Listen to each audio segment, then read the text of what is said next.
The Flying Trunk. By Hans Christian Andersen. 1838. There was once a merchant who was so rich that he could have paved the whole street with gold, and would even then have had enough for a small alley. But he did not do so. He knew the value of money better than to use it in this way.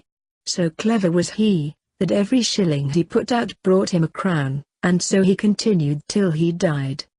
His son inherited his wealth, and he lived a merry life with it. He went to a masquerade every night, made kites out of 5-pound notes, and threw pieces of gold into the sea instead of stones, making ducks and drakes of them. In this manner he soon lost all his money. At last he had nothing left but a pair of slippers, an old dressing gown, and 4 shillings. And now all his friends deserted him. They could not walk with him in the streets, but one of them, who was very good-natured, sent him an old trunk with this message: "Pack up." "Yes," he said, "it is all very well to say pack up," but he had nothing left to pack up. Therefore he seated himself in the trunk. It was a very wonderful trunk. No sooner did anyone press on the lock than the trunk could fly. He shut the lid and pressed the lock, when away flew the trunk up the chimney with the merchant's son in it, right up into the clouds. Whenever the bottom of the trunk cracked, he was in a great fright, for if the trunk fell to pieces he would have made a tremendous somerset over the trees. However, he got safely in his trunk to the land of Turkey. He hid the trunk in the wood under some dry leaves, and then went into the town. He could sew this very well, for the Turks always go about dressed in dressing gowns and slippers, as he was himself. He happened to meet a nurse with a little child. "I say, you Turkish nurse," cried he, "what castle is that near the town, with the windows placed so high?"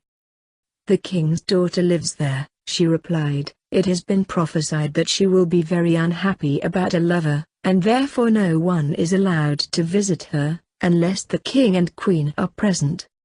"Thank you," said the merchant's son. So he went back to the wood, seated himself in his trunk, flew up to the roof of the castle, and crept through the window into the princess's room. She lay on the sofa asleep, and she was so beautiful that the merchant's son could not help kissing her. Then she awoke, and was very much frightened, but he told her he was a Turkish angel, who had come down through the air to see her, which pleased her very much. He sat down by her side and talked to her. He said her eyes were like beautiful dark lakes, in which the thoughts swam about like little mermaids, and he told her that her forehead was a snowy mountain, which contained splendid halls full of pictures. And then he related to her about the stork who brings the beautiful children from the rivers. These were delightful stories, and when he asked the princess if she would marry him, she consented immediately. "But you must come on Saturday," she said, "for then the king and queen will take tea with me. They will be very proud when they find that I am going to marry a Turkish angel, but you must think of some very pretty stories to tell them, for my parents like to hear stories better than anything. My mother prefers one that is deep and moral, but my father likes something funny, to make him laugh." "Very well," he replied, "I shall bring you no other marriage portion than a story," and so they parted. But the princess gave him a sword which was studded with gold coins, and these he could use. Then he flew away to the town and bought a new dressing gown, and afterwards returned to the wood, where he composed a story, so as to be ready for Saturday, which was no easy matter. It was ready however by Saturday, when he went to see the princess. The king, and queen, and the whole court, were at tea with the princess, and he was received with great politeness. "Will you tell us a story?" said the queen, "one that is instructive and full of deep learning." "Yes, but with something in it to laugh at," said the king. "Certainly," he replied, and commenced at once, asking them to listen attentively. There was once a bundle of matches that were exceedingly proud of their high descent. Their genealogical tree, that is, A large pine tree from which they had been cut was at one time a large, old tree in the wood. The matches now lay between a tinder box and an old iron saucepan, and were talking about their youthful days. Ah! Then we grew on the green boughs, and were as green as they. Every morning and evening we were fed with diamond drops of dew. Whenever the sun shone, we felt his warm rays, and the little birds would relate stories to us as they sung. We knew that we were rich, for the other trees only wore their green dress in summer, but our family were able to array themselves in green, summer and winter. But the woodcutter came, like a great revolution, and our family fell under the axe.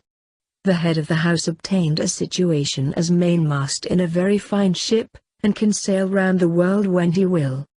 The other branches of the family were taken to different places, and our office now is to kindle a light for common people.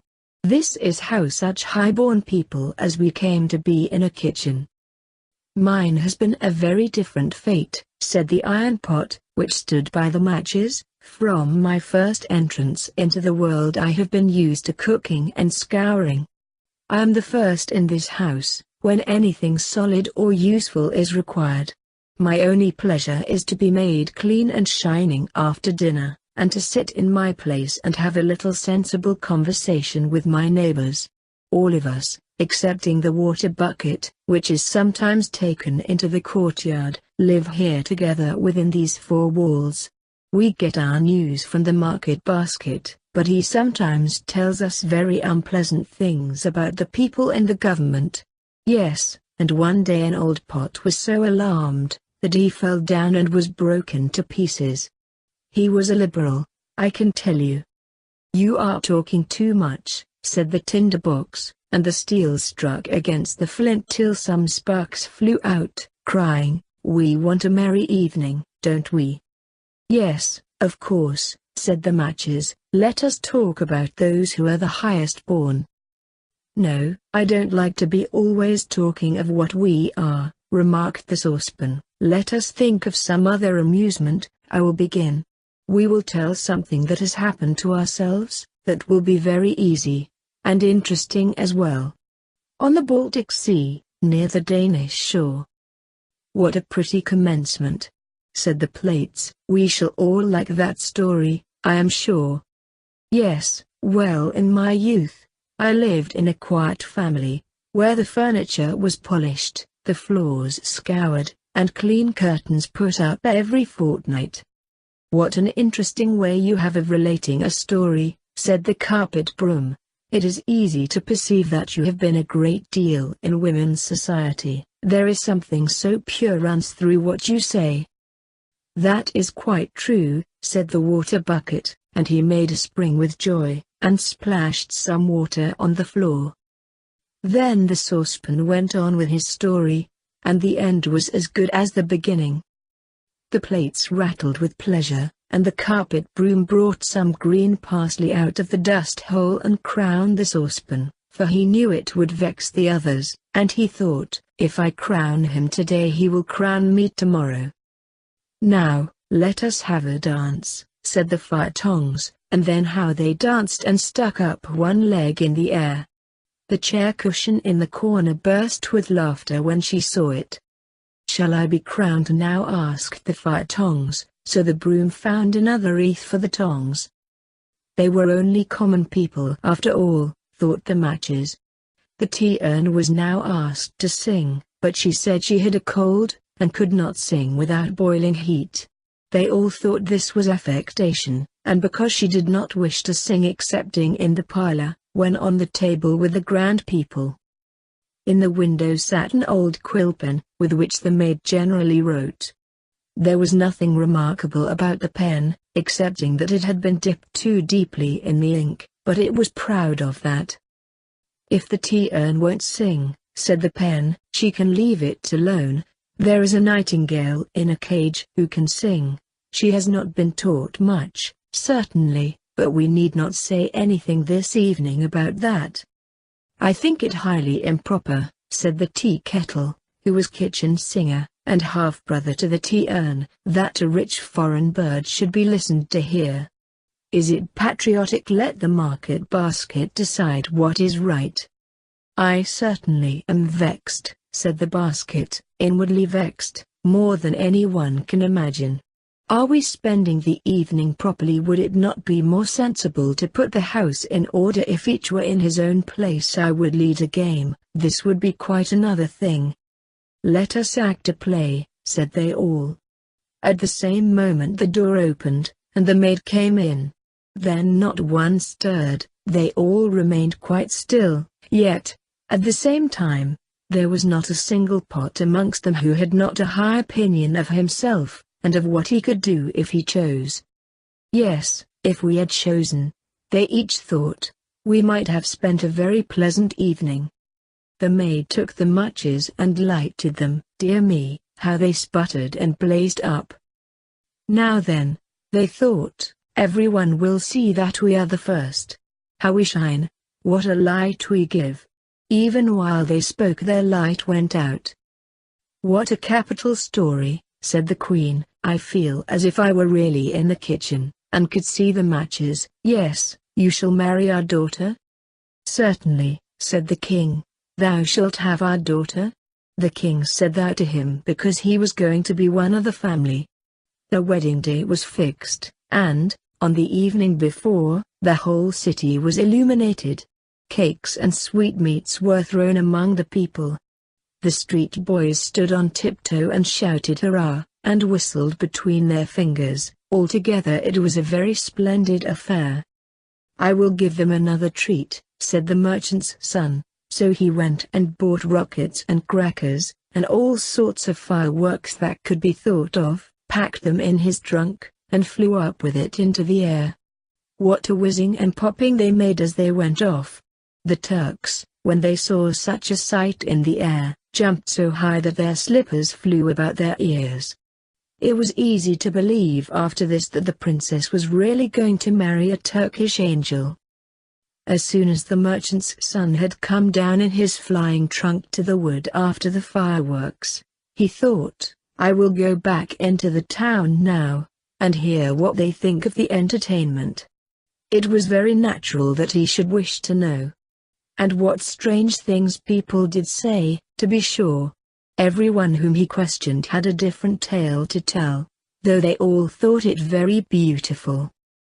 I saw the Turkish angel myself, said one. He had eyes like glittering stars, and a head like foaming water. He flew in a mantle of fire, cried another, and lovely little cherubs peeped out from the folds. He heard many more fine things about himself, and that the next day he was to be married. After this he went back to the forest to rest himself in his trunk. It had disappeared. A spark from the fireworks which remained had set it on fire. It was burnt to ashes. So the merchant's son could not fly any more, nor go to meet his bride.